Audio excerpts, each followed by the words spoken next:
We all know that we humans had our share of an evolutionary journey from ape to human. But as a pet owner, have you ever wondered, what if your dog and cats also have a history of evolution? That was an easy one, right? Even kids know that dogs are descendants of wolves and cats are the descendants of big wild cats like tigers, cheetahs, and jaguars. But the actual question is how wolves went from our arch enemies to our best friends, and when and how people have managed to domesticate them. Or even that's the right question. Well, stay with me till the end of this video to know the history of how our fur babies have evolved to be tamed. Scientists believe it took years of interactions for dogs and humans to develop the existing deep bonding we see today. After the evolution of human race, wolf-like creatures were our biggest enemies and were the ones who motivated us to live in groups. According to Gregor Larson, an archaeologist and geneticist, gray wolves were domesticated by humans somewhere in western Eurasia. He surmises people in the East were also domesticating wolves at the same time.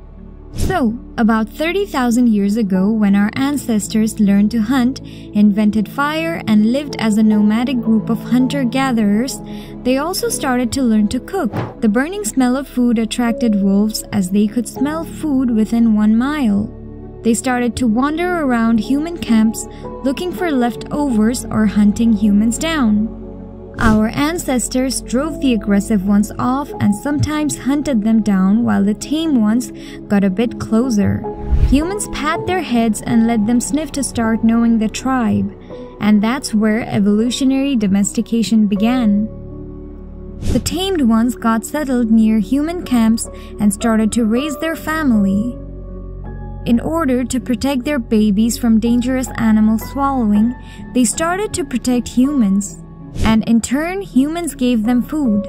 It was a mutually beneficial arrangement, food for protection. This continued for generations. The less aggressive canines pass on their tameness to their children, and by 16,700 years ago, they got domesticated. They were no longer wild and self-sufficient like their wolf cousins. They were now dogs. As humans and wolves began to work and live together, physical features of the wolf began to change. Its skeletal frame grew smaller and its jaw shortened. They have evolved to become a contributing member of society, helping us hunt and pulling our sledges. When our ancestors eventually moved on to farming, they brought dogs with them, and they evolved to feed our farm scraps. They gave them nicknames, honored the dogs who were skilled hunters, and even mourned their death. Even the proof of dogs having proper burial is evident in research. Humans used to bury ceremonial objects with dogs, and they wished to take their dogs with them in the afterlife. This is also evident in many ancient cemeteries like the mummified pups of ancient Egypt. With the passage of time, humans grew needy and started to crossbreed dogs according to their needs. Humans breed the fastest and keenest-nosed dogs together until they had hounds. They didn't stop there. They bred the largest and strongest dogs together to pull the sledges. This might surprise you knowing that 9,000 years ago in Siberia, people bred bigger dogs who could hunt polar bears down. This breeding process has blessed us with the dog breeds we have now as house pets.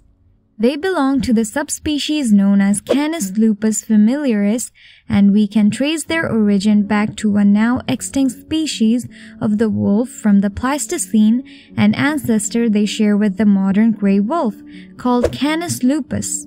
But the exact species of this ancestor is still unknown. The relationship between humans and dogs has become so close that even our brains are in sync. Witness a study showing that dogs hijack the human brain's maternal bonding system. When humans and dogs gaze lovingly into one another's eyes, their brains secrete oxytocin, a hormone linked to maternal bonding and trust. Other mammal relationships, including those between mom and child or between mates feature oxytocin bonding. Still, the human-dog example is the only case in which it has been observed at work between two different species. Along with a dog helping nature and eagerness to get love, this emotional attachment has made dogs our best friends.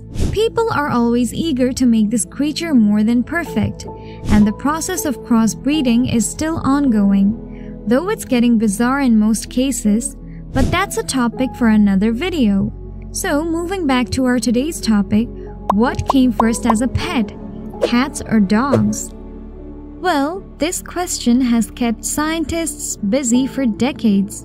Despite its mercurial nature, the house cat is the most popular pet in the world. A third of American households have feline members, and more than 600 million cats live among humans worldwide. Now, we do know that they like to roll over a bag of catnip and jump over a feather, but we don't know where her domestic ancestor came from and when she evolved from wild animals. Many believed that the ancient Egyptians were the first to keep cats as pets starting around 3,600 years ago. But genetic and archaeological discoveries over the past 20 years have revised this scenario and generated fresh insights into the house cat's ancestry and how its relationship with humans evolved. According to a study by Claudio Ottoni, cat domestication occurred in 2 strains. Still, all domestic cats have a common ancestor, the North African/Southwest Asian wildcat Felis sylvestris libica. By studying ancient cat DNA from all over the world, the researchers found that cat domestication began in the Neolithic period and accelerated later in ancient Egypt in the Classical period. Some also believe that cats were domesticated twice, as Jean-Denis Vignier studied the skeletal remains of cats in China and found that there may have been short-lived domestication of leopard cats in China. However, they did not find evidence that any present-day domesticated cats are related to leopard cats, so if there was a time that they were domesticated, it did not last.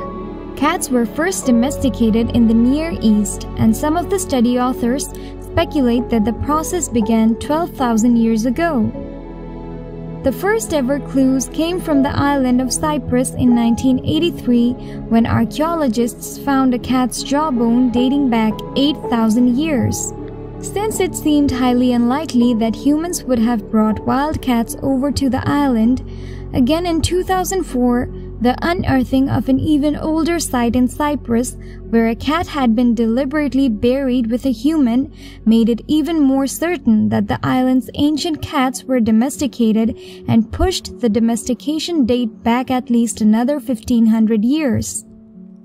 The family of dog-like mammals evolved around 7.8 million years ago. So, it seems like the cat family branched off first around 10.3 million years ago, but the domestication of dogs began earlier than cats. Dogs and cats have been domesticated through different processes. Dogs became the first domesticated animals in human civilization by cooperating with humans. They were out there with humans during a hunt. Dogs also participated in hunting and became their guard. So how did cats become our friends? I have said in my previous videos several times that cats are natural loners, so they have been living alone in the wild for thousands of years as feral cats, a new breed exceptional from their cousins. So they had no real need for humans at that time. But the scenario changed when humans began settling into flourishing agricultural communities in an area called the Fertile Crescent, stretching from the Nile River to Tigris and Euphrates rivers.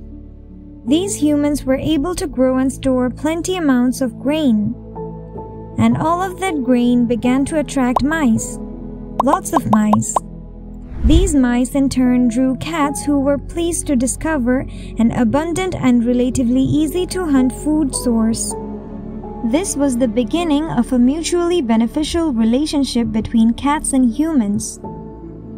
Our ancestors' storehouses offered cats plenty of prey, and our ancestors got an effective means of controlling the rodents who were destroying their grain.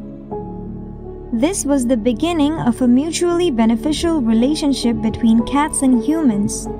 Our ancestors' storehouses offered cats plenty of prey, and our ancestors got an effective means of controlling the rodents who were destroying their grain. They started to be pleased with cats and took them on ships to guard the grain's load against those mice. And that's how cats got the chance to get spread worldwide. Due to their cute appearance, most people of the world fell in love with cats. This explains why catulation is now more than 600 million in this world. People began domesticating cats around 9,000 years ago.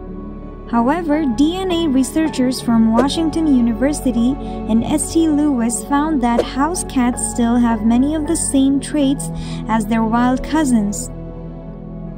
And you might have seen, no matter how much you adore your cat, you can never really say that you own your cat. Cats have been using us for ages. We know that, yet their cuteness puts blindfolds on our eyes. Well, jokes apart, we couldn't have domesticated cats if it weren't for those who chose to be domesticated in the first place. So, that's all for today, guys. Enjoy the company of your cute, evolved domesticated pets who have come a long way and are still a part of our life. Do like and subscribe to our channel if you like our videos.